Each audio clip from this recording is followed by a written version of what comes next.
Assalamualaikum warahmatullahi wabarakatuh. Selamat pagi anak-anakku kelas 6. Bagaimana keadaan kalian hari ini? Sehat ya? Alhamdulillah. Sebelum pembelajaran kita mulai, Ibu akan mengabsen dulu ya. David Amarzinda, Farisa Adlu Hakim, Ninda Ramadhani, Mikyal Farah Firdausi, Muhammad Yidan Al-Maula. Nah anak-anakku sekalian, sekarang kita akan berdoa dulu ya. Siapa yang datang paling pagi tadi ya? Oh, Mas David, baiklah. Silakan Mas David untuk memimpin doa. A'udzu billahi minas syaitonir rajim. Bismillahirrahmanirrahim. Amin. Terima kasih Mas David. Jargon yuk. MI Muhammadiyah Sukamulyo. Prestasi yes, ngaji oke. Terima kasih anak-anak. Nah, sekarang Ibu akan menceritakan kepada kalian tentang kisah seorang anak yang sangat inspiratif. Pada tanggal 11 Februari tahun 1847 di Ohio, Amerika Serikat, lahirlah seorang anak laki-laki kecil.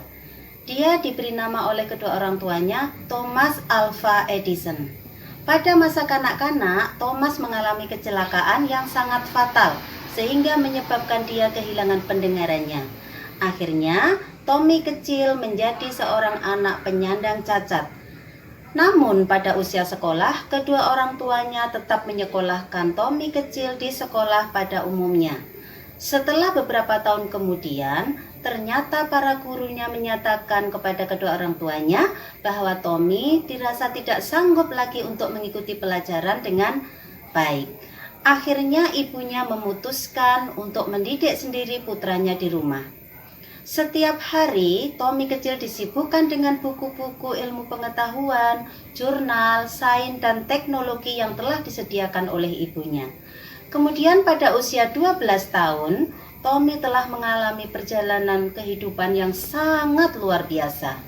Pada usia 12 tahun, dia sudah bisa membantu kedua orang tuanya untuk mencari nafkah anak-anak. Dia mulai berjualan permen dan juga koran di lampu merah dan di bus.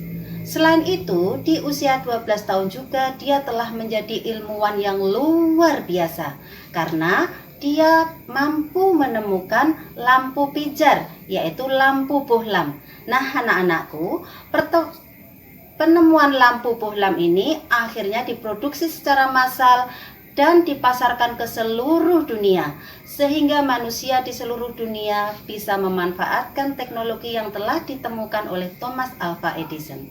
Nah anak-anakku sekalian, cerita ibu tadi inspiratif tidak? Mudah-mudahan kalian juga memiliki semangat yang pantang menyerah dan disiplin tinggi untuk meraih cita-cita kalian. Belajar yang rajin ya. Nah anak-anakku sekalian, sekarang kita akan masuk ke pembelajaran ya. Pagi hari ini kita akan belajar sesuai dengan jadwal kita adalah tematik, tema 2, subtema 2 pembelajaran yang ketiga. Pada pagi hari ini kita masih akan mempelajari ilmu pengetahuan alam. Kalau kemarin di pertemuan 1 dan 2 Ibu sudah menjelaskan tentang adaptasi makhluk hidup dan juga jenis-jenis adaptasi makhluk hidup, maka sekarang Ibu akan melanjutkan materi itu lagi. Nah anak-anak, coba kalian siapa yang masih ingat ada berapakah jenis adaptasi makhluk hidup yang sudah Ibu jelaskan kemarin? Mbak Farisa, benar sekali, ada 3. Yang pertama yaitu adaptasi morfologi. Yang kedua, siapa yang masih ingat? Mas Arfa, benar, yaitu adaptasi fisiologi. Yang ketiga, adaptasi tingkah laku. Nah anak-anakku sekalian, pagi hari ini Ibu akan menjelaskan tentang adaptasi tingkah laku hewan. Yang pertama, kamuflase, yaitu perilaku hewan bersembunyi di tempat yang sama warnanya dengan warna tubuhnya. Fungsinya untuk mengecoh pemangsa maupun mangsa mendekat. Contohnya adalah ular hijau bersembunyi di dedaunan hijau. Contoh yang kedua, citah bersembunyi di rerumputan ilalang yang kering. Yang kedua, autotomi. Autotomi adalah teknik bertahan hidup dengan cara mengorbankan salah satu bagian tubuhnya. Nah, fungsinya untuk mengelabui mangsa.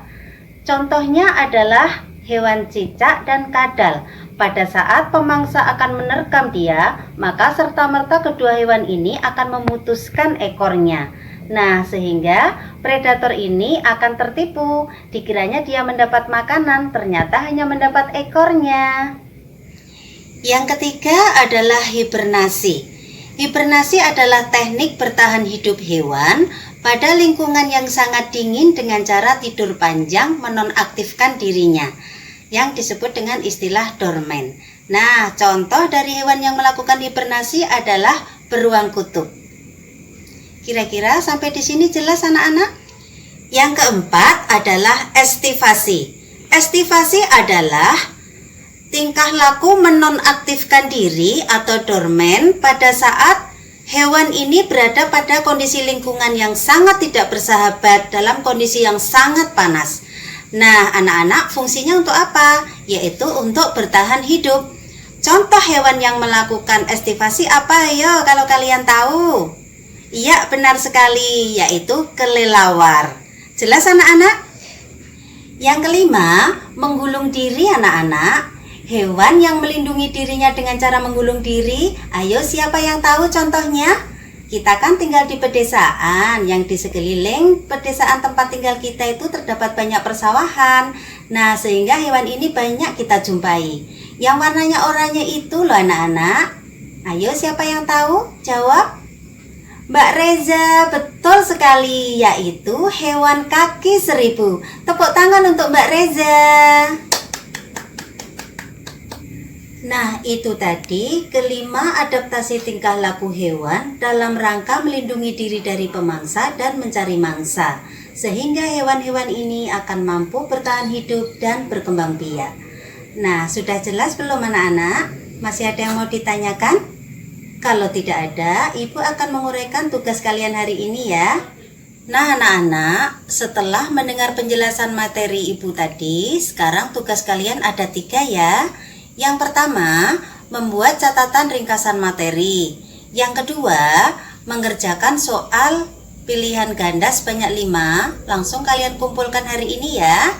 Yang ketiga, kalian membuat tugas kelompok, yaitu dengan cara mencari informasi dari internet, jenis adaptasi tingkah laku apa saja yang dilakukan oleh hewan belalang sembah, tupai cipmang, buaya, dan siput.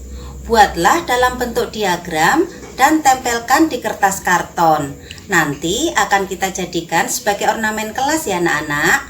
Contoh diagramnya seperti ini.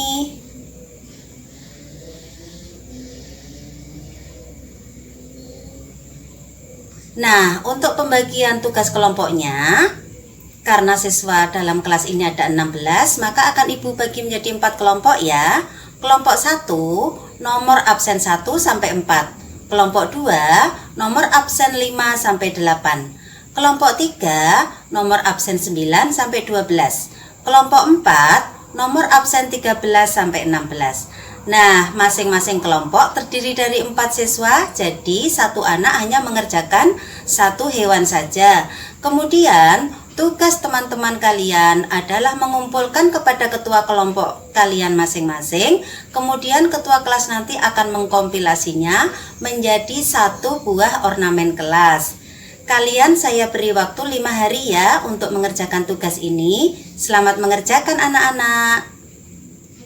Sebagai wujud cinta tanah air kita, mari kita menyanyikan lagu Padamu Negeri.